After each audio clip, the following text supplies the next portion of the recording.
Hey, friends and family from Ronny's Farm to Table. It's Monday and it's snowing a little bit. Looks quite nice, but it doesn't feel nice this week at all. We're going to be sub-zero the whole week, and with temperature going up into the minus 30, 40-ish degrees Fahrenheit, same with Celsius about. And it's going to be a mighty cold Christmas week. I can tell you that. So the plan for today is we have to move some things in the grow tent. Then we have to move another batch from the dark tent into the grow tent. And tonight we have to focus many hours again on the grain spawn, mixing that with my substrate mix and get that all ready. So let's go quick in the barn, get started rearranging a couple things, and then around noon I actually have another ultrasound to see baby Reitmeier. So maybe I will be able to capture some footage of that too for you guys. So let's get to it. It's a good Monday in the neighborhood.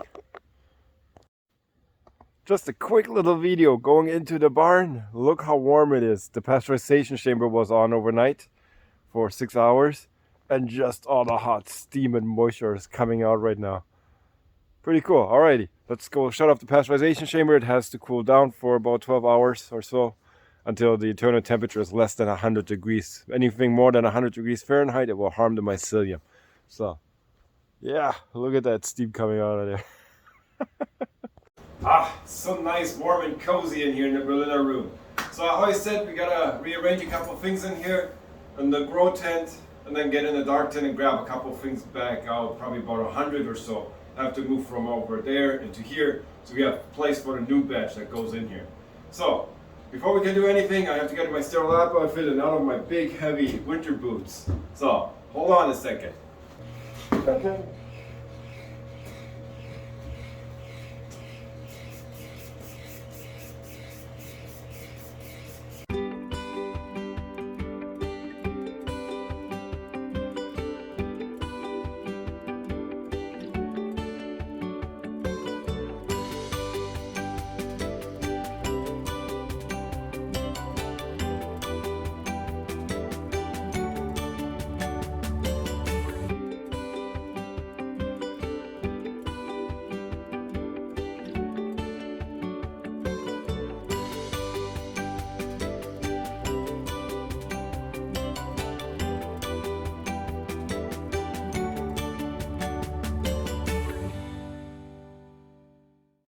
Hey guys, so usually when I go to the dark tent to get them over into the grow tent, I have some contamination usually happening.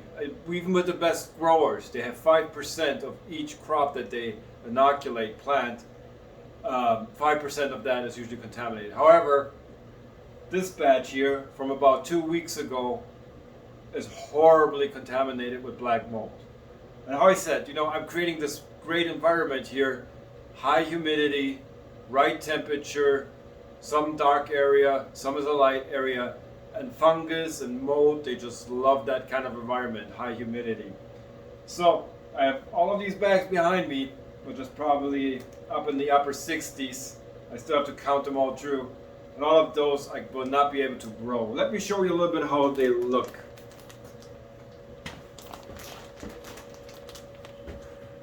Yeah, here, you see that?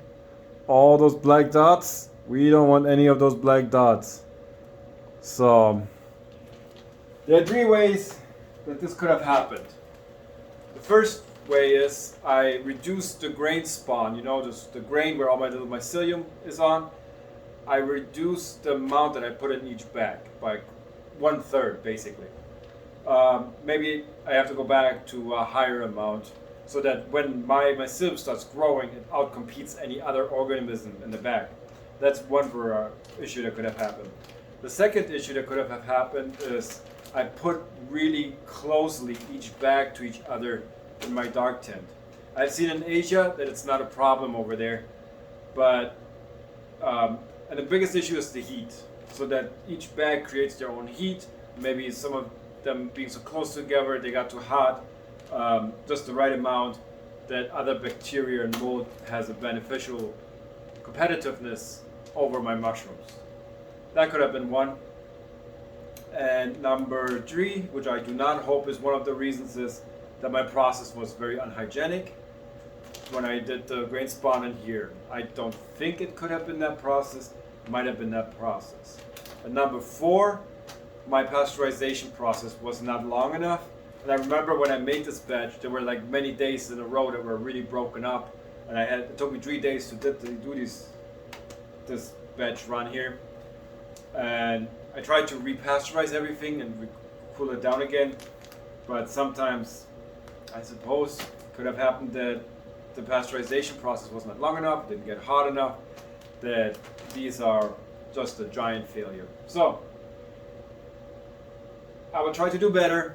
It's a loss. It cost me several $100, what you see here. Not happy about it, but there's nothing I can do about it besides getting better at what I'm doing, right? So, let's throw all of these out so they're out of sight, out of mind, right? Let's go. So friends, I'm right here outside the mushroom barn, and back here we see the little resting area, the winter resting area of those mushroom bags who are not going to be grown, or who are done with their several flushes, or just some bags which are contaminated. I'm going to keep them over there in the winter. Then in the spring I will put them into my garden, and get it all tilled up. So that's it for today. Usually I like to share my wins with you guys, but I think it's also quite honest and interesting too if I have a big loss, and let it be part of it. So thank you guys so much for watching. Tomorrow will be a better day. I'm probably not going to do the grain spawn today, mixing with my substrate bags. I don't even think it's here yet. I don't even think they're going to be able to come out here, because some parts of the road out here in the country, they are just flat white. There's just, if you don't know where to drive, you would end up in the ditch, 100%. So, some delivery drivers are pretty good, and they have been with us for several years.